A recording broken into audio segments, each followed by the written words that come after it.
El viento del desierto soplaba por la frontera norte de México, trayendo consigo el olor a sal quemada y el calor de la tierra quemada.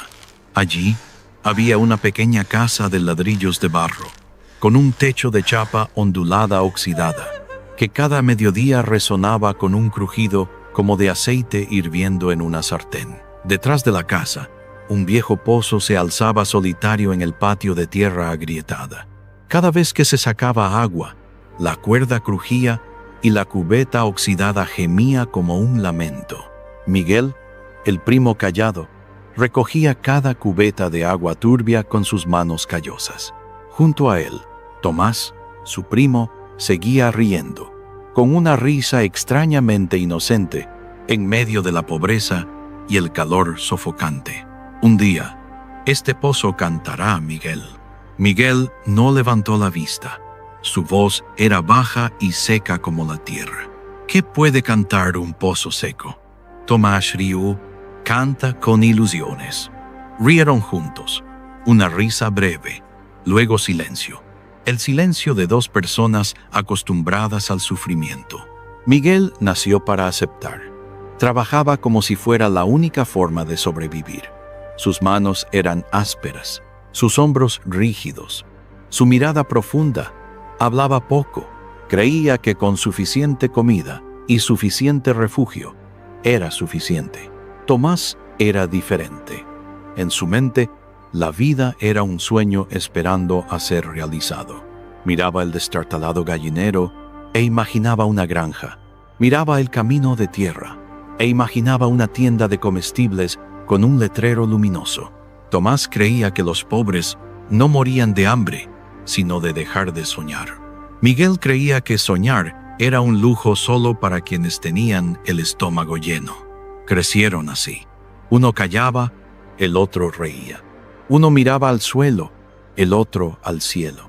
Pero entre ellos había algo más fuerte que cualquier diferencia: la familia. En la pequeña casa, cada comida consistía en un plato de frijoles negros, unas tortillas frías y los suspiros de la madre. Estaba delgada como un cactus viejo, con la voz ronca por el viento de arena. No discutan más, hijos. La gente vive de paciencia, no de sueños. Tomás seguía sonriendo. Pero si no sueñas, ¿cómo puedes vivir, madre? Ella guardó silencio. Ese año no llovió. Los campos estaban secos y blancos, las semillas pudriéndose al sol. Cada mañana pasaban por los campos con el corazón apesadumbrado. El hambre había empezado a llamar a la puerta, y cada noche alguien del pueblo tenía que vender su último pollo por una bolsa de harina de maíz. Una tarde, el cartero, en su flaco caballo, se detuvo frente a la puerta. Le entregó a Tomás un sobre amarillento con matasellos de Texas. La carta estaba escrita con la letra de un migrante. Aquí pagan en dólares. Trabaja duro, pero un mes vale un año en casa. Si trabajas duro, puedes enviar dinero a casa. La carta circulaba por el pueblo. Todos los que la leían soñaban, aunque sabían que el sueño implicaría atravesar el desierto, salteadores de caminos, policías fronterizos y cadáveres tirados en la arena. Tomás fue el primero en decir: «Primo, vámonos. Aquí no queda nada». Miguel lo miró largo rato. «Y mamá, ella lo entenderá. Vamos a vivir». Los dos juntaron todo lo que tenían. Vendieron 2 pollos flacos. Cambiaron una vieja asada por unas monedas. La madre los miró. No dijo nada. Solo sacó en silencio 3 pesos arrugados de su camisa y los puso sobre la mesa. No hay necesidad de pagar. Simplemente regresen vivos. Guardaron silencio. Miguel tomó la mano de mamá y Tomás la besó en la frente. A la mañana siguiente salieron del pueblo. Nadie lloró, porque en esta tierra seca las lágrimas no se desperdician. El coche los condujo por campos polvorientos, pasando junto a casas vacías, a través del cielo brumoso de la ilusión. Tomás miró por la ventana y dijo en voz baja: «Algún día compraré una camioneta. Llevaré a todo el pueblo a trabajar. Nadie tendrá que caminar bajo el sol nunca más. Miguel respondió en voz baja. Con tal de que el coche no se apague en medio del camino, ambos rieron, su risa mezclada con el ronco sonido del motor. Cuando llegaron, estaba oscuro. El campo de trabajo estaba en medio de un campo de algodón blanco, que a la distancia parecía nieve, pero era nieve que cortaba las manos, arañaba la piel y sangraba. Los hombres mexicanos se inclinaban recogiendo algodón. Sus sombras se extendían como troncos rotos. A Miguel y Tomás les dieron 2 costales más grandes que ellos. Todas las mañanas bebían café amargo, comían pan seco y luego salían a caminar por los campos. Al mediodía, el sol quemaba, las manos sangraban, los hombros dolían, pero nadie se detenía. El capataz blanco pasó a caballo, con el látigo restallando al viento como recordatorio. No sueñen despiertos aquí. Por la noche, Tomás yacía estirado en la cama crujiente. Decía con la respiración entrecortada: «Primo, nos vamos de aquí. Vamos a comprar un camión bien grande, uno que pueda transportar mercancías, personas y libertad». Miguel lo miró. «Hablas como si la libertad se pudiera comprar». «Ay, Tomás sonrió débilmente. Si tienes dinero, la libertad es más barata que el arroz, hermano». Después de un mes, Miguel recibió su primer sueldo. Dobló cada billete viejo y lo metió en un sobre amarillo que compró en la tienda de comestibles del campamento. En la esquina del sobre escribió «Casa». Cada noche añadía un poco más, envolviéndolo con cuidado. A Tomás también le pagaban, pero gastaba la mayor parte en comida, bebida y, a veces, unas partidas de cartas en un bar cubano cercano. Una vez, Miguel vio a Tomás regresar, tambaleándose, borracho, riendo. «Solo apuesto un poco, pero si gano, podemos comprar un camión enseguida». Miguel miró a su primo con ojos fríos como la oscuridad. «A los pobres no se les permite jugar con ilusiones, Tomás». Las palabras cayeron como una piedra en un pozo, resonaron y luego desaparecieron. Unas semanas después, Tomás se dedicó al trabajo con más entusiasmo. Dijo que había encontrado una verdadera oportunidad. Había un viejo estadounidense que vendía un camión viejo y oxidado, pero que aún funcionaba. ¿Entiendes, primo? Es el sueño que te conté en casa. Podríamos usarlo para transportar trabajadores y ganar el triple. Miguel guardó silencio. Tomás continuó con voz emocionada: «El dueño solo necesita un poco más de dinero. Yo tengo mi parte, pero no es suficiente. Me ayudas una vez. Cuando el camión se vaya, te pagaré el doble». Miguel seguía sin responder. Se miró las manos, las heridas que no habían cicatrizado, y luego el sobre amarillo debajo de la almohada.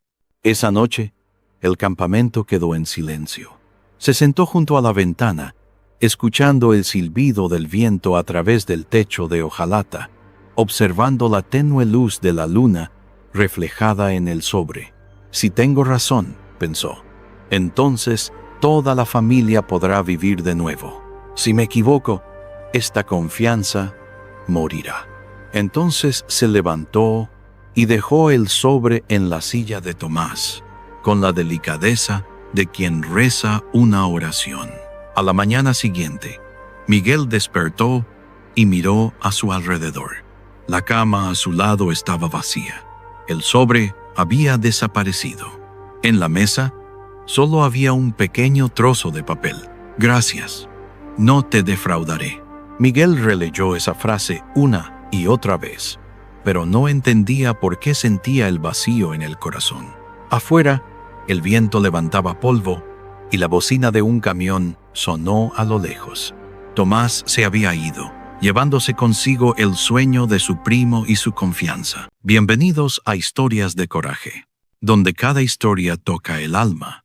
Hoy continuamos con la segunda parte de un relato que duele, pero también enseña. Si este mensaje resuena contigo, no olvides seguirnos y compartirlo con quien más lo necesita. El dinero va, luego viene, pero cuando se rompe la confianza, es la familia entera la que sangra por dentro, para siempre.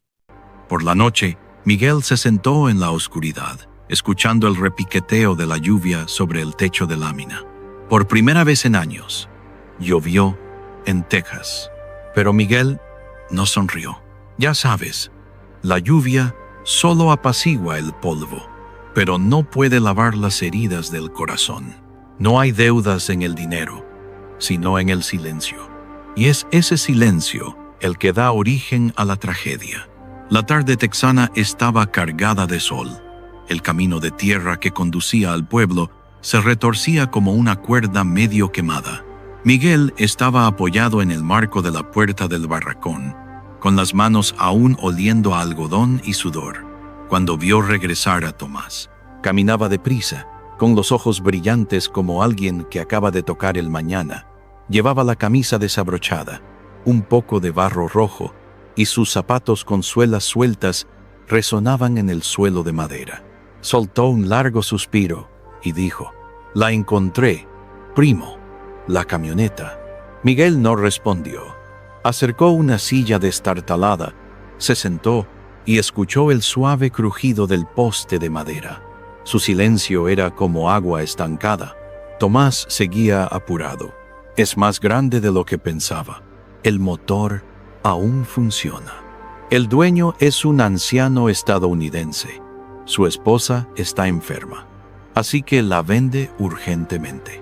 El precio es un poco alto, pero si le añades un poco más, será suficiente. Esto no es un sueño, es real. Miguel miró fijamente a su primo a los ojos. ¿Cuánto es un poco alto? Tomás tragó saliva. Sus ojos se posaron en la cama a su lado, donde una vez su delgada almohada había reposado sobre sus sueños. Susurró. Otro sobre como el otro día. Miguel inclinó ligeramente la cabeza, tocándose el corte del pulgar. Una ligera sensación de ardor se extendió por la palma como un recordatorio. Todo dinero tiene sangre. El sobre está vacío, Tomás. Tomás se quedó quieto un momento. Luego sonrió. Una sonrisa que intentaba ocultar su vergüenza. Lo sé. Yo cumplí mi parte. Solo un poco corto. Te lo juro, este coche es la salida. Miguel guardó silencio. Oyó el viento soplar a través del techo de hojalata. Oyó el cucú del pájaro americano sin nombre posado en el poste eléctrico. Oyó su propia respiración profunda. Entonces preguntó: «¿Cuánto debes?» «200». Miguel entrecerró los ojos. La última vez, Tomás dijo 150. Una mentira. Por pequeña que sea, aún huele. El olor oxidado de la confianza oxidada por la lluvia. No discutió, solo preguntó: «¿Por qué 200?» Tomás se mordió el labio. El dueño quiere más gastos de papeleo. Yo también tengo que arreglar la rueda. Su voz se apagó. Vio que Miguel estaba callado, ligeramente asustado. «Primo, digo la verdad, me lo reconciliaré. Para encontrarme con el viejo a tiempo, esta noche tengo que salir a ganar algo de dinero. Solo una noche». Miguel lo miró largo rato. «¿A dónde vamos?» Tomás evadió la pregunta. «Unos amigos me invitaron para ganar algo de dinero». Suerte, las dos palabras parecían ojos brillantes en un rostro hambriento. Miguel de repente sintió un cansancio profundo. Se levantó y fue hacia el baúl de madera. Abrió la tapa, sacó su viejo abrigo. Debajo había un segundo sobre amarillo, más fino y ligero que el primero. Lo sostuvo en la mano, sintiendo el borde duro del papel como una cerveza fría. Se acercó a Tomás y dejó el sobre en la silla. «Tómalo, pero escucha con atención. No te la juegues. No uses el camión como excusa para cada decisión precipitada». Tomás miró el sobre como un hombre sediento mira un cuenco de agua. pero no lo cogió de inmediato. Levantó la vista y por un segundo sus ojos se iluminaron extrañamente. «Lo sé, primo. No te traicionaré. Haré del camión una comida caliente cada noche, para toda la familia. Lo juro». Miguel asintió levemente. «Un juramento solo vale la pena si te mantienes alejado del ruido». Tomás abrazó el sobre contra su pecho como un niño pequeño. Se mordió el labio, empezó a hablar, pero se detuvo y se dio la vuelta. Su figura desapareció por la puerta, se perdió en el polvoriento camino, cayó la noche. En el campamento, los hombres estaban exhaustos, roncando como sierras de madera. Miguel no durmió. Se puso el abrigo y salió. El viento frío y seco de la noche soplaba sobre el algodón blanco. Las luces amarillas del pueblo a lo lejos eran como una mancha de aceite. Caminó hacia allí. El bar cubano estaba tenuemente iluminado. Olía a alcohol, humo y derrota. Las cartas rozaban la mesa como una serpiente en el polvo. Miguel se detuvo frente a la puerta de cristal, rota. Vio a Tomás, con la camisa desabrochada, el pelo despeinado y sonriendo. Tamborileaba los dedos sobre la mesa al ritmo de las cartas. En la esquina, un estadounidense barbudo reía entre dientes. El croupier hacía girar sus cartas como un carrete de seda. Miguel no entró. Se quedó de pie como la sombra de un poste de luz. Sacó un tercer sobre de su bolsillo. No era dinero, solo un mensaje silencioso. Escribió en él: «No vendas tu sangre por un sueño prestado». Luego metió el sobre en el asiento vacío junto a Tomás y se dio la vuelta. A la mañana siguiente, asiento vacío, sobre vacío y Tomás desaparecido. Los rumores corrían más rápido que el viento. Alguien dijo haberlo visto abrir la puerta trasera del bar, cruzar el callejón corriendo, con el aliento aún oliendo a alcohol. Algunos dijeron que fue al viejo concesionario de coches y regateó. Otros decían que lo encontraron sentado solo en el terraplén, llorando como un niño que acaba de romper un tambor. Miguel no lo buscó, simplemente lo hizo. El trabajo era como una cuerda que lo alejaba del abismo. Cada cubo de agua, cada saco de algodón, cada tarde se acostaba sobre su almohada cansada. Por la noche, se acostaba, escuchando el susurro del techo de hojalata, cerrando los ojos. En sueños, vio una camioneta turquesa, con las palabras «Dos primos» en la puerta, atravesando el polvo a toda velocidad. Al tocarlas, se difuminaron como tinta bajo la lluvia, revelando otro nombre: la ambición. Pasó otra semana. A la octava noche, Tomás regresó. Estaba más delgado, con los ojos hundidos y la barba rala. Se quedó en la puerta del barracón mirando a Miguel. Sus ojos eran dos pozos profundos sin cubeta. «Primo, yo». Miguel se quedó quieto, sin invitarlo a sentarse, sin preguntar. Tomás tragó saliva. «Solo quería ganar un poco más para comprarme un coche». Juro que era para el coche, pero todo se rompió como un cristal. Me tendieron una trampa, me enojé, seguí golpeando y... ¡ay! Nada más. Soltó la mano, él, y cayó al suelo de madera, rompiéndose en silencio. Miguel lo miró. Sus ojos sabían. No había fuego, solo lluvia. Preguntó brevemente: «¿Dónde está el viejo que vendió el coche?» «Lo vendió a otra persona. Llegué tarde. Pagaron todo. Yo. Solo me quedaba la promesa de que el coche tendría nuestro nombre. Pero te mentí sobre la cantidad. Yo lo siento». Miguel respiró hondo. Olía a madera vieja y a fracaso. Se levantó. Fue a la esquina de la cama. Sacó una pequeña bolsa de tela de debajo de la almohada. La puso sobre la mesa. «Hay comida aquí. Pastel, un poco de carne seca, un poco de sal. Tómala». Tomás abrió mucho los ojos. «Yo ya no me atrevo a aceptar tu dinero». comida, no dinero. Tomás abrazó la bolsa y se detuvo. La volvió a poner sobre la mesa y se la acercó a Miguel. Esta vez no la tomaré. Yo solo quiero oír algún sonido tuyo.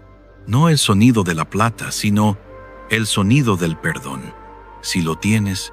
Miguel miró la bolsa de tela un buen rato y luego dijo con voz ronca: el perdón no es un pastel que se pueda romper y dividir. Es algo que lleva tiempo hornear de nuevo. Ve, vuelve a empezar. Recuerda, no tomes prestados tus sueños. Tomás asintió. Sacó un papel arrugado de su bolsillo y lo puso sobre la mesa. Te escribí una carta mal hecha, pero cada vez que escribía, me temblaba la mano. Vi esa camioneta, primo. No tenía nuestro nombre, solo tenía el nombre de mi avaricia. Eso es todo. Yo me voy. Le dio la espalda. Al llegar al marco de la puerta, se giró de repente, con los ojos ya húmedos. Primo, sé que maté el sobre dorado en tu corazón. Solo espero que un día no mates tu corazón por alguien como yo. Tomás se fue. Su sombra se tragó la noche. Miguel se sentó, abrió el papel. Las palabras garabateadas eran como huellas en arena seca. Exhaló mientras soplaba la sequía. Desde esa noche, Tomás desapareció del campamento. Algunos decían que se fue a la frontera, otros que pidió ir al matadero. Las noticias eran tan intermitentes como un cable eléctrico quemado. Miguel vivió la vida obstinada de la hierba silvestre. Todavía doblaba el dinero, todavía lo enviaba a casa. Poco a poco, el líder del campamento le asignó la organización del equipo. Aprendió a decir: hoy baja el ritmo para que mañana tengas fuerzas. Aprendió a evitar que los jóvenes se apresuraran. Algarito invitándolos a comer otro plato de frijoles. Tenía un nuevo capital: la confianza. Una tarde, mientras el sol caía como una moneda roja en el horizonte, un niño mexicano le tiró de la manga. Era hijo de un nuevo trabajador, de ojos oscuros y manos sucias. Señor Miguel, su madre me pidió que le enviara esto. Era una cubeta vieja de plástico, pero estaba reluciente de limpia. Dentro había unas cebollas, un paquete de harina y una nota escrita a toda prisa. Gracias por enseñar a mi marido a no apostar. Gracias por enseñarle a mi esposo a no jugar. Miguel sonrió. Miró el cubo, redondo, vacío y esperando a ser llenado. En su cabeza resonaba el sonido del viejo pozo de su casa, crujiendo, gimiendo, pero sin rendirse. La temporada de lluvias había llegado tarde. El cielo texano estaba salpicado de nubes plomizas. Miguel llegó a casa del trabajo con los hombros extrañamente ligeros, como si alguien le hubiera levantado una roca invisible. Frente al barracón, una figura se agachaba. Llevaba un impermeable de nylon roto y la capucha bajada. Al acercarse, el hombre se puso de pie. Ojos hundidos, barba canosa, mejillas hundidas. Pero los ojos, esos ojos, los reconoció de inmediato. Tomás sonrió con los labios temblorosos. Primo, se quedaron mirándose. 3 segundos más que una sequía. Miguel habló primero. Pasa, está a punto de llover. Tomás entró. Se sentó en el borde de la cama. Tímidamente abrió la bolsa de tela empapada por la lluvia y puso un sobre la mesa. No es dinero, es una carta de presentación.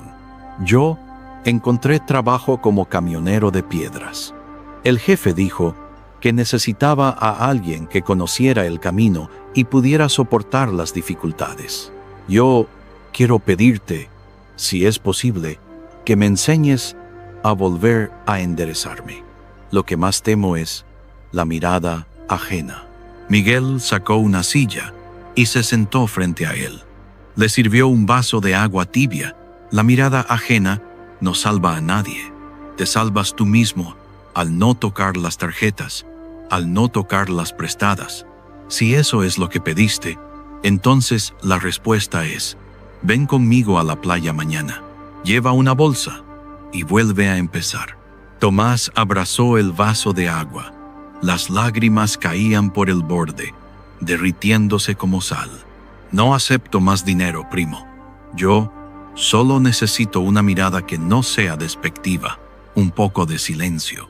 Pero el silencio del perdón, no el silencio del abandono. Miguel asintió levemente.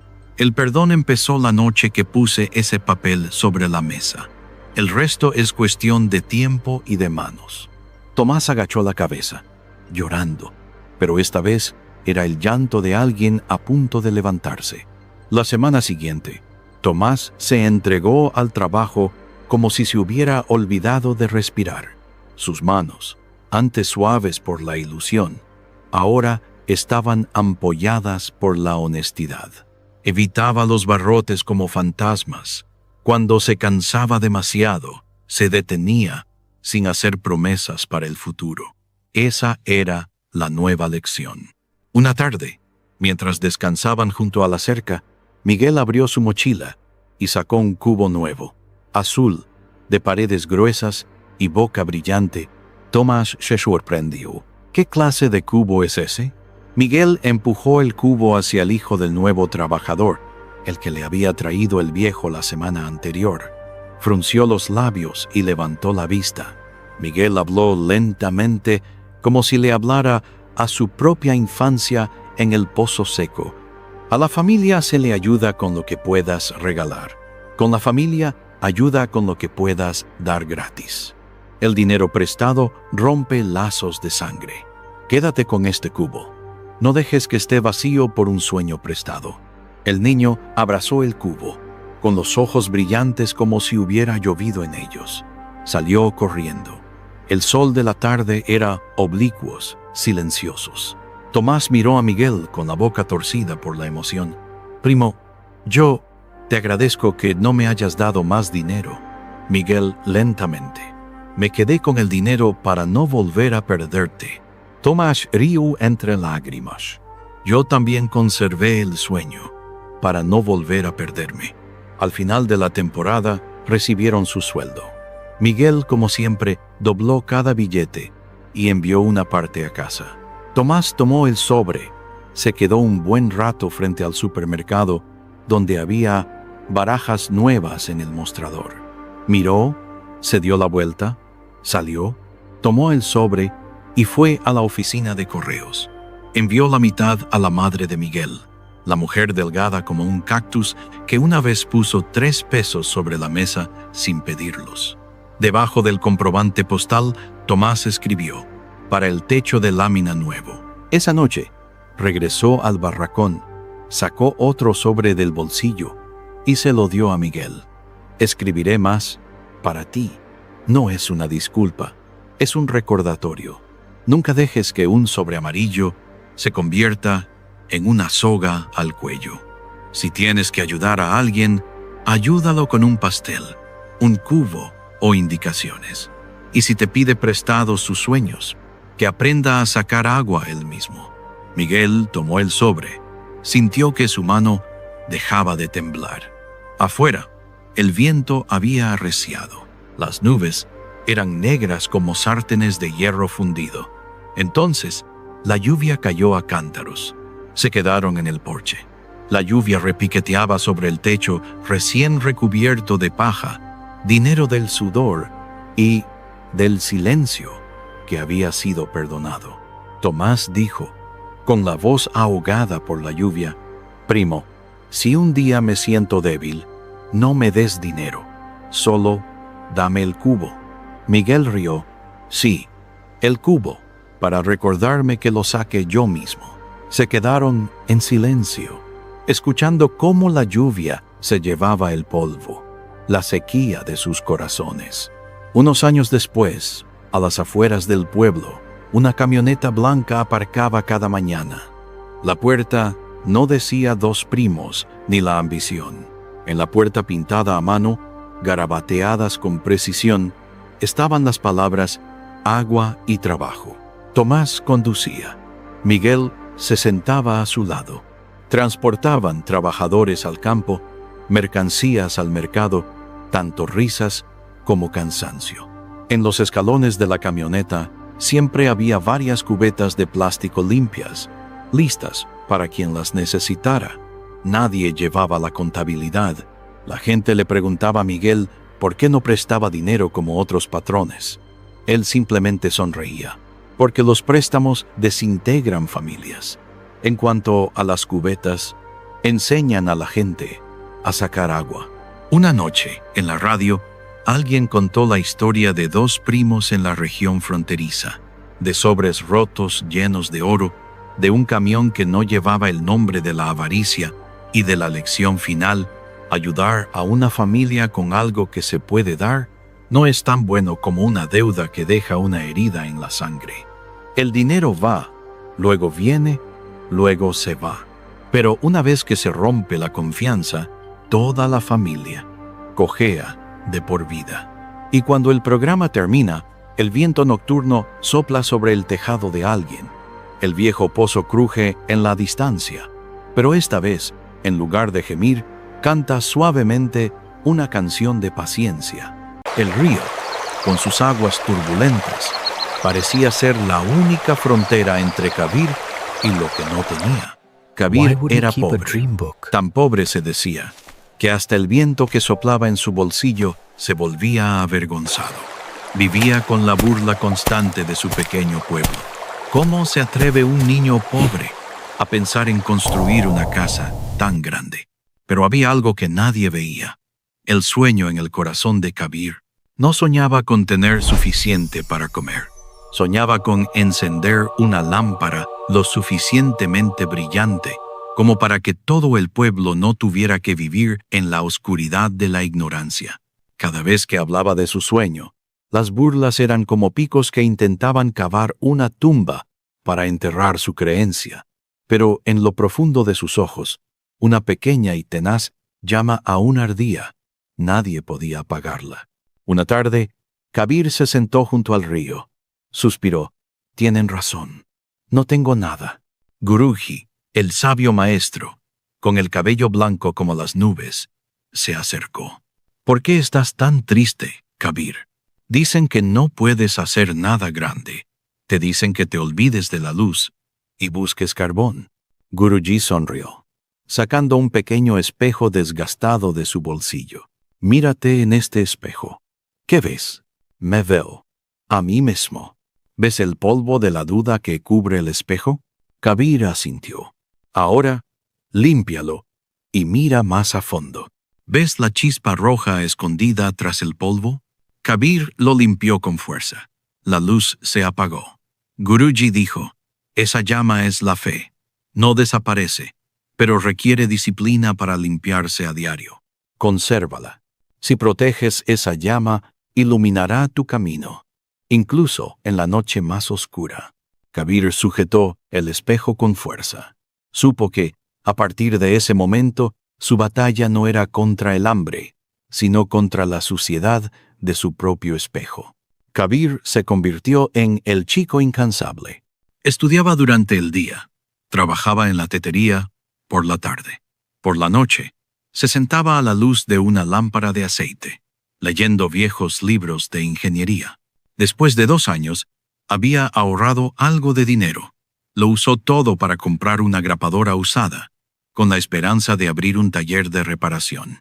Ese fue el primer ladrillo, pero 3 semanas después, la máquina estaba completamente rota. No tenía reparación.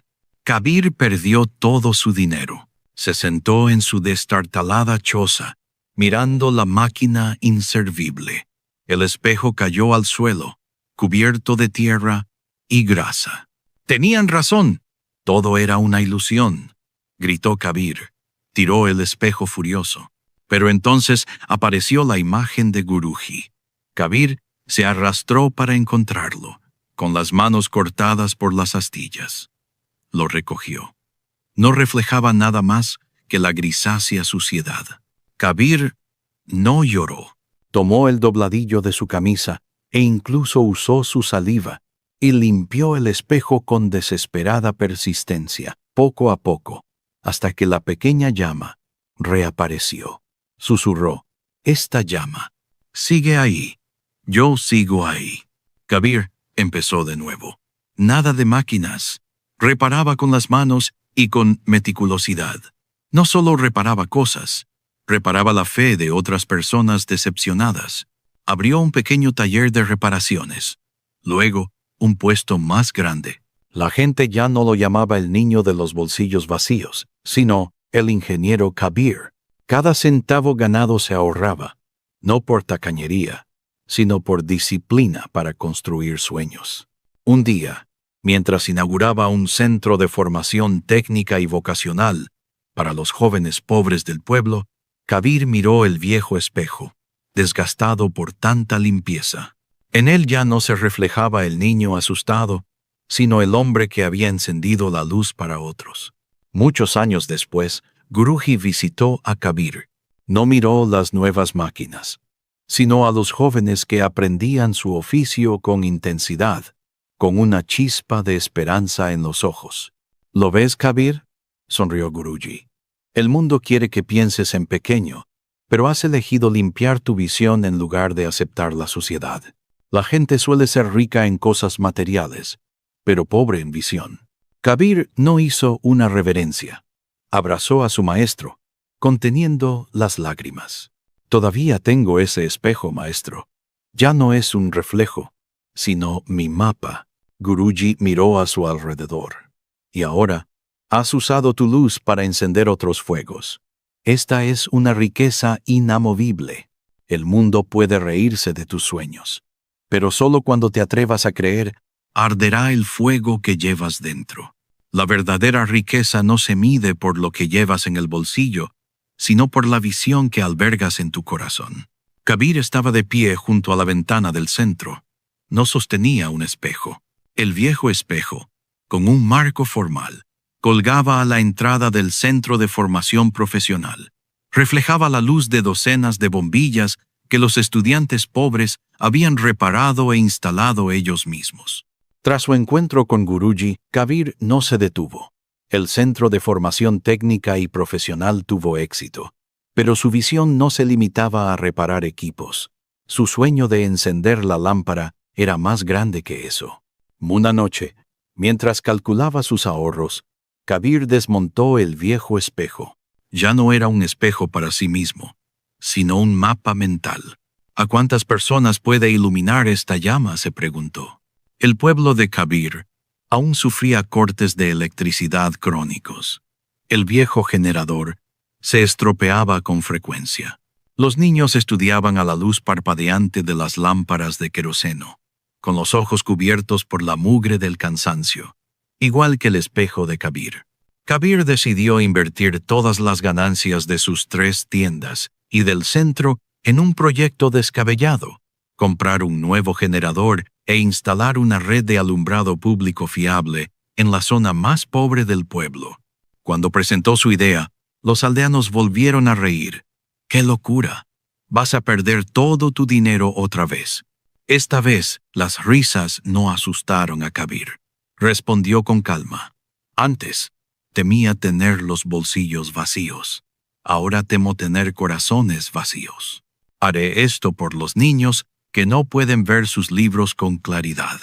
Vendió parte de sus ganancias, pidió prestado más y comenzó el proyecto. Usó el conocimiento que había acumulado para construir el sistema más sostenible posible. El proyecto no fue fácil. Los ricos del pueblo, que ya contaban con electricidad estable, lo consideraban un despilfarro y una perturbación. Uno de ellos, el señor Sharma, quien más se había burlado de Kabir, incluso intentó sabotearlo. «Tu generador no durará más de un mes», se burló Sharma. Pero Kabir y sus alumnos trabajaron incansablemente, instalando cada cable viejo, soldando cada unión. Una noche, cuando todo estaba casi terminado, llegó Sharma. Se quedó mirando a Kabir y le dijo: «¿Crees que se puede comprar la confianza con dinero?». Kabir no discutió. Simplemente dejó el viejo espejo sobre el panel de control del generador. «No, señor Sharma», respondió Kabir. El dinero solo puede comprar cobre y alambre de acero, pero la fe, la paciencia y la disciplina son lo que crea la luz. Lo he aprendido, y ahora la estoy iluminando, para que todo el pueblo la vea. Esa noche, por primera vez, una luz eléctrica constante y potente iluminó la zona pobre. No había ruido, solo un silencio de asombro. Junto a la ventana, los niños abrieron sus libros. Una suave y cálida luz amarilla inundaba la habitación, disipando la oscuridad. Un año después, el generador seguía funcionando sin problemas. La zona ahora se llamaba el Barrio de la Luz. Esa noche, Kabir estaba trabajando en el centro cuando entró una mujer pobre, llevando a su hijo de la mano. Dejó sobre la mesa una pequeña bolsa con algunas monedas, dinero que el niño había ganado haciendo trabajos esporádicos. Kabir, dijo la mujer con lágrimas en los ojos, no tengo dinero para pagar, pero el niño dijo que quería comprar un espejo para poder ver el fuego en su corazón. Kabir sonrió. No cogió el dinero, fue al armario y sacó un pequeño espejo nuevo, pero en lugar de dárselo, le dio al niño su pañuelo viejo, el que había usado para limpiar su propio espejo. El espejo no importa, dijo Kabir. Lo importante es la disciplina para limpiarlo a diario. El dinero no compra la luz. Se necesita sudor y fe. Kabir regresó a su escritorio y se miró en su viejo espejo. Ahora reflejaba no solo su rostro, sino también la brillante luz de la lámpara que había ayudado a encender. Guruji tenía razón. La verdadera luz es la que muestra el camino a los demás. Kabir usó sus bolsillos vacíos para demostrar que el hombre más rico es el que se atreve a compartir su visión. En el valle de Valdelobos, donde el sol disipaba las sombras, vivía un hombre cuyo nombre era conocido por todos, Elián, el perezoso. No trabajaba, no mendigaba, no se peleaba, simplemente dormía. Un pequeño pueblo español, tejados rojos, campos secos, lavanda púrpura meciéndose al sol. En medio de la plaza, Elián yacía junto a un viejo pozo de piedra, con las manos cubriéndose los ojos, los zapatos gastados, la camisa áspera. La gente pasaba, lanzándole miradas despectivas. Si eres así de perezoso, te morirás de hambre. Por suerte, no hay nadie en esta tierra a quien pueda hacerle daño excepto a sí mismo. Solo sonrió levemente, bajándose el sombrero de paja para protegerse del sol. Nadie lo sabía. Había sido minero. Un derrumbe se llevó a su esposa e hija. Desde entonces, Elián no habla, no trabaja, solo se tumba al sol, escuchando el sonido del pozo donde una vez se reflejaron las sonrisas de las dos personas que más amó. Ese día el calor era abrasador. Elián yacía bajo el árbol junto al pozo, dormitando. En medio de su sueño, oyó a alguien susurrar: «Ayúdame». Abrió los ojos. El llanto se hizo más fuerte, proveniente del pozo. Pensó que estaba loco, pero entonces lo vio. Una pequeña mano forcejeando en las aguas profundas. Sin pensarlo, saltó. El agua estaba fría y le cortaba la piel. El musgo resbalaba. Las rocas eran afiladas. Se hundió y emergió, buscando en la oscuridad. Tocó la pequeña mano, tiró con fuerza, respiraba con dificultad. El corazón le latía con fuerza. Al salir del agua, abrazó a la niña inconsciente. Todo el pueblo corrió a su encuentro. Una mujer gritó: Clara, Vega, todos estaban atónitos. ¿Un perezoso salvando a alguien? Elián se sentó jadeando, con las manos temblorosas, los ojos incrédulos. Yo acabo de oír la llamada. La niña se salvó, pero sus ojos seguían cerrados. Una mujer se arrodilló, le tomó la mano y exclamó: «Gracias, gracias por despertar a tiempo». El pueblo de Valdelobos cambió a partir de ese día. La gente se decía: «El perezoso salvó gente». El niño que sobrevivió dijo: «Vi luz en el pozo, una luz tan cálida como el sol». Y así, de perezoso a portador de luz, la niña lo llamó Tío Sol. Elián susurró: «Quizás solo le pedí prestada un poco de luz a mi hija». La gente empezó a mirarlo de otra manera. Una anciana traía pan todas las tardes.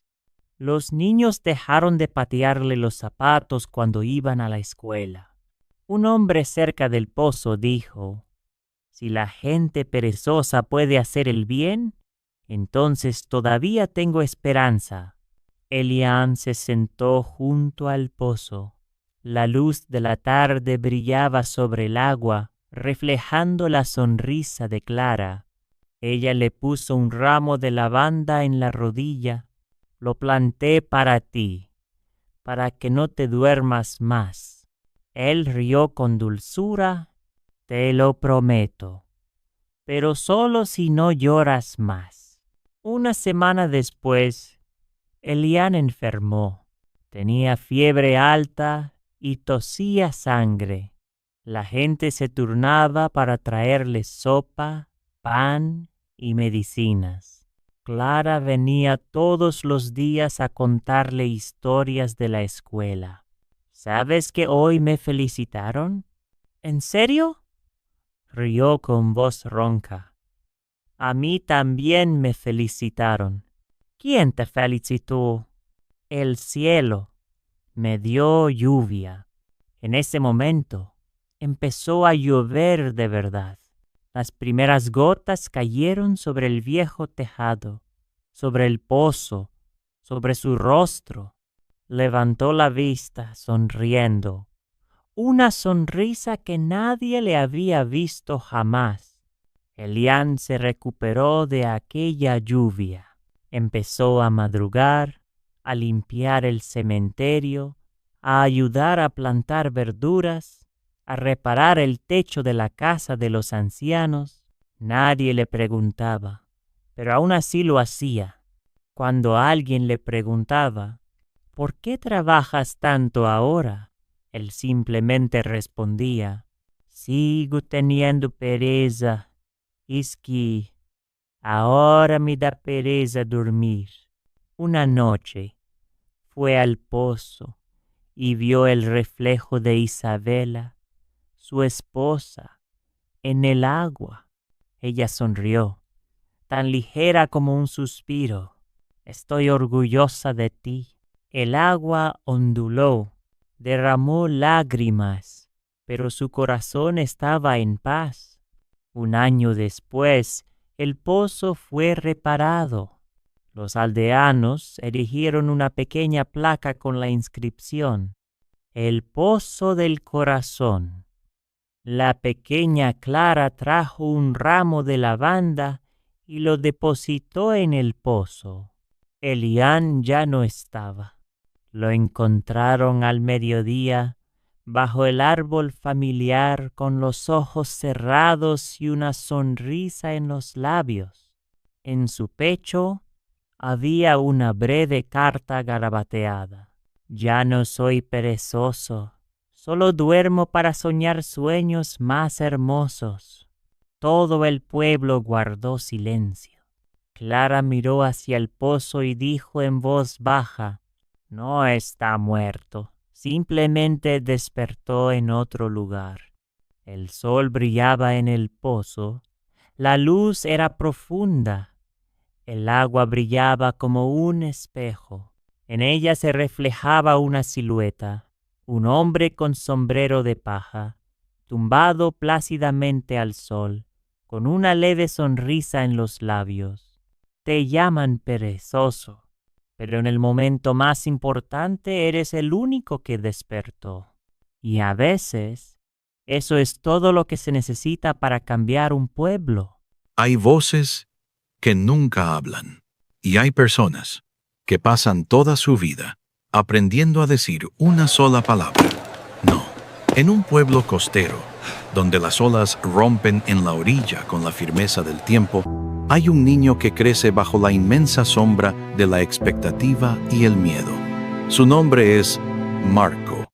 Lo llaman el loco, pero nadie sabe que tras su mirada baja se esconde una feroz batalla que enfrenta a diario, consigo mismo.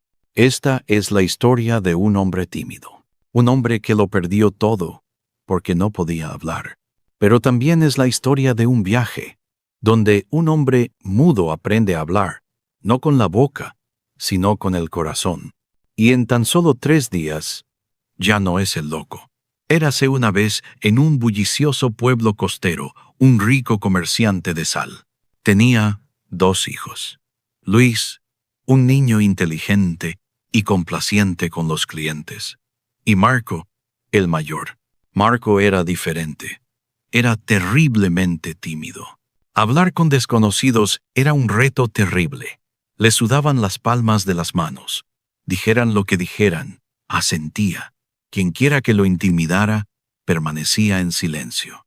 No era tonto, pero poco a poco, la gente lo llamó el loco, porque su silencio se tragó su voz. Su padre, el comerciante de sal, lo criticaba constantemente. Marco, ¡qué hijo tan tímido! ¿Quién puede mantener a la familia si mantienes la cabeza gacha? Esas palabras dejaron de ser palabras. Se convirtieron en cadenas invisibles que ataban la mente de Marco. El miedo venció su capacidad de aprender. Y cuando creció, Marco simplemente merodeaba por la tienda, siempre con la cabeza gacha. Y entonces, la tragedia golpeó. Su padre estaba fuera. Un grupo de fornidos desconocidos llegó, diciendo que los había enviado su padre para llevar la sal urgentemente a la ciudad. Marco sintió que algo andaba mal. Quiso preguntar el número de pedido. Quiso llamar a Luis. Quiso decir no. Pero se le hizo un nudo en la garganta. Se quedó allí, indefenso, en su habitual silencio sepulcral, para cuando se dio cuenta, se habían llevado toda la mercancía. Su padre regresó, miró el almacén vacío y rugió, con la voz quebrada por la decepción: «Marco, idiota, ¿dejaste que se lo llevaran todo? Lo perdí todo. Vete y no vuelvas jamás». Marco no dijo ni una palabra. Inclinó la cabeza, recogió su viejo abrigo y se fue. Caminó hasta la orilla del río, donde permaneció inmóvil durante horas. Supongo que solo soy un inútil. Mi silencio mató a mi familia. Justo cuando estaba a punto de arrojarse, un joven discípulo pasó y lo detuvo. No hagas eso. Sigues vivo, lo que significa que aún tienes la oportunidad de reescribir tu historia. Tras escuchar la historia de Marco, el discípulo sonrió. «Ven conmigo.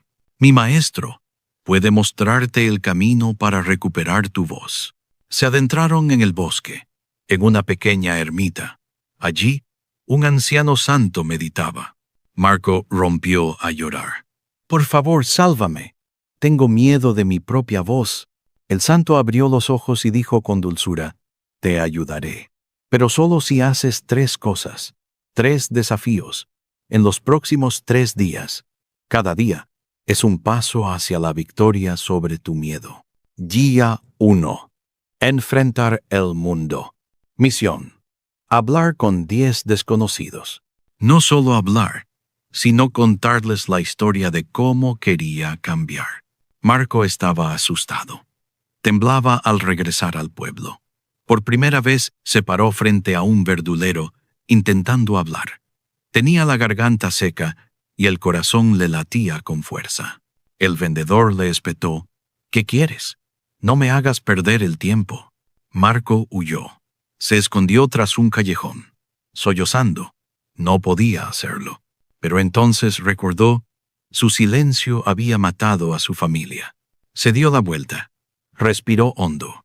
Se acercó a un viejo herrero, temblando, y le dijo: Quiero preguntarte la historia de tu vida, y quiero contarte lo asustado que estoy». El herrero, sorprendido por la inesperada honestidad, sonrió.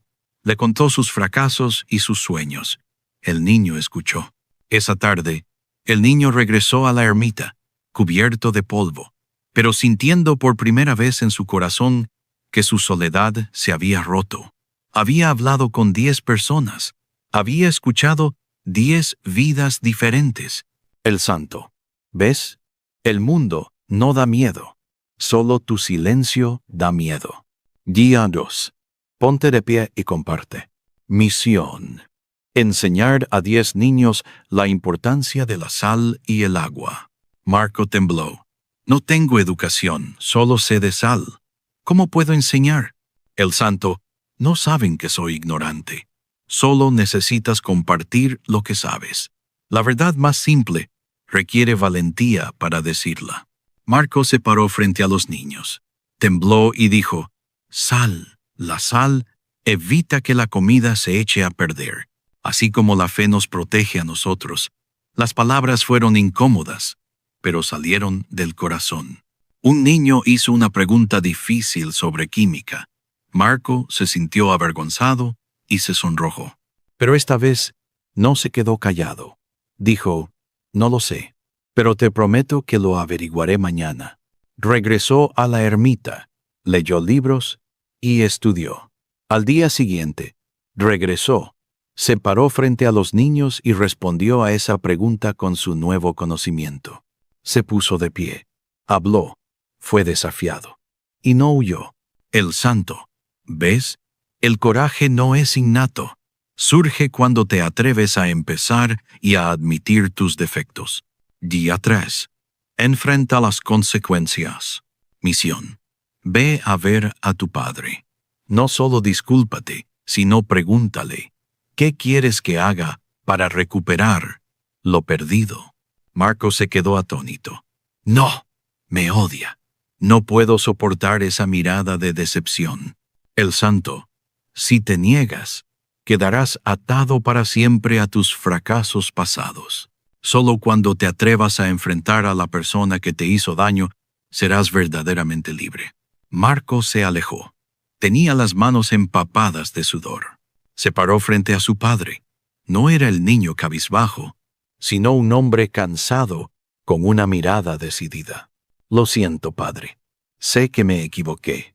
Pero, por favor, dime qué debo hacer para recuperar lo perdido. El padre, el comerciante que había estado enojado, se quedó quieto. Vio en los ojos de Marco, por primera vez, una chispa de responsabilidad. ¿Dónde has estado?, preguntó, con la voz más suave. He estado buscando mi voz, padre. El padre no abrazó a Marco. Miró directamente a su hijo a los ojos. No te perdono, pero veo que has recorrido un largo camino, dijo con severidad. Vuelve a la tienda. Empezarás de nuevo limpiando y aprenderás a decir no a los desconocidos. Trabajarás sin paga hasta que puedas decirme con seguridad que has pagado toda la sal perdida. Marco asintió. Por primera vez, sintió el perdón no por las palabras, sino por el peso de la responsabilidad. El santo: ahora sí que has comenzado. Marco regresó a la tienda. Inclinó la cabeza, no por vergüenza, sino para recoger el polvo del pasado. Ya no era el loco. Era Marco, quien había encontrado su voz en tan solo 3 días, en el polvoriento pueblo de Far West. Bonafillo era un herrero de renombre. El fuego de su forja era su verdadero hogar, donde el acero y el martillo producían un sonido constante. Siempre se mantuvo erguido, fuerte, y era respetado por todo el pueblo. Creía que el valor de un hombre se medía por el respeto de su comunidad. Tenía una buena esposa, Artayá, y un hijo pequeño. Pero Bonafillo solo conocía su hogar a través de suspiros y silencio. Siempre regresaba tarde por la noche y siempre respondía con fría dilación: mañana lo haré mañana. Artayá miraba con cansancio la puerta podrida, la ventana temblorosa. Su ira no era material, sino abandono espiritual. Una mañana se paró ante la puerta de la forja, sin gritar, sino hablando con la voz de una mujer agotada. Bonafillo, entregas tu dureza al acero, pero dejas que tu casa se pudra. Estás construyendo respeto por fuera, destruyendo la confianza por dentro. Bonafillo simplemente frunció el ceño y respondió: no es para tanto, lo arreglo mañana. No se imaginaba que su paciencia en el trabajo se había convertido en indiferencia en el amor. Esa tarde, cuando su hijo pequeño sacó sus espuelas de madera, sus grandes ojos redondos le suplicaron: «Papá, ¿juegas un rato conmigo?». Bonafillo se sentía cansado. «Hoy no, hijo. Estás demasiado ocupado». Su hijo agachó la cabeza, jugando solo en un rincón escondido. Artayá miró a su esposo con una mezcla de tristeza y alarma que él ignoró deliberadamente. Esa noche, Bonafillo dio vueltas en la cama. Se durmió con una extraña imagen: un lecho fangoso junto al arroyo y la pequeña huella de su hijo desapareciendo en el barro junto a la suya. Pero las dos huellas no se tocaban. Lo despertó el sonido de una puerta de madera al romperse. 5 ladrones entraron a la fuerza, aprovechando la puerta suelta y la valla caída que había prometido reparar. El susto paralizó a Bonafillo. Él y su esposa fueron rápidamente atados. Los ladrones se llevaron todo: dinero, muebles viejos e incluso la caja con las fotos de recuerdo de Artayá. Cuando su hijo corrió hacia él asustado, el líder lo subió fríamente a su caballo. «Me llevaré al niño. Si quieren rescatarlo, lleven 20 caballos de guerra a la canoa más alta, junto al río, mañana por la noche». El hijo de Bonafillo lanzó un grito desesperado. Observó con impotencia cómo se llevaban a su hijo como un saco. Cuando los vecinos que acudieron en su ayuda desataron las cuerdas, Artayá no lloró. Miró a Bonafillo con su voz llena de agujas de acero, traspasándole el alma. «Siempre has dedicado tu fuerza al hierro, pero dejaste el corazón de tu hijo abatido en un rincón. Este es el precio del mañana». El dolor y el arrepentimiento lo desgarraron, pero sabía que no había tiempo para demoras. Miró a Artayá. Ella no lo abrazó. Le entregó un trozo de tela rasgada del camisón de su hijo. «Toma esto», dijo. «Por esto debes regresar». Bonafillo se puso de pie. No suplicó.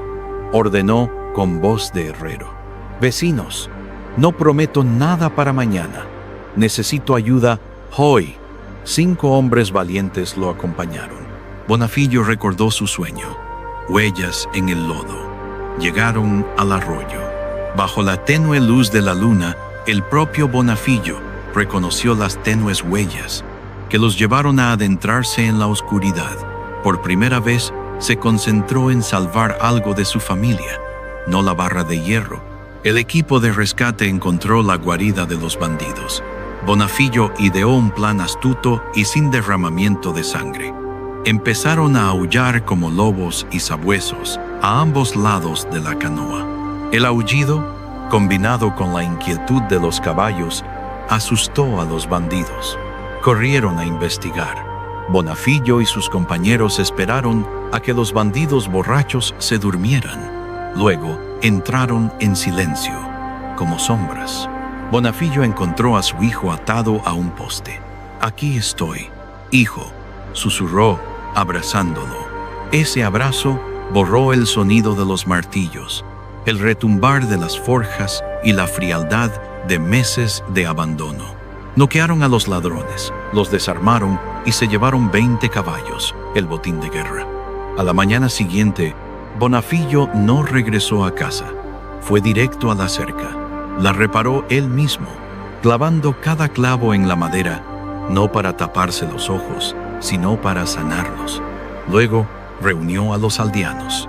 Cuando preguntaron por los caballos, Bonafillo, ¿podrías haberlos usado para ganar dinero? Bonafillo miró a Artayá, miró a su hijo. Dijo, estos caballos se compraron con el miedo de mi hijo. No los necesitamos. Denlos a las familias más pobres que los necesitan para su sustento. Reconciliación espiritual.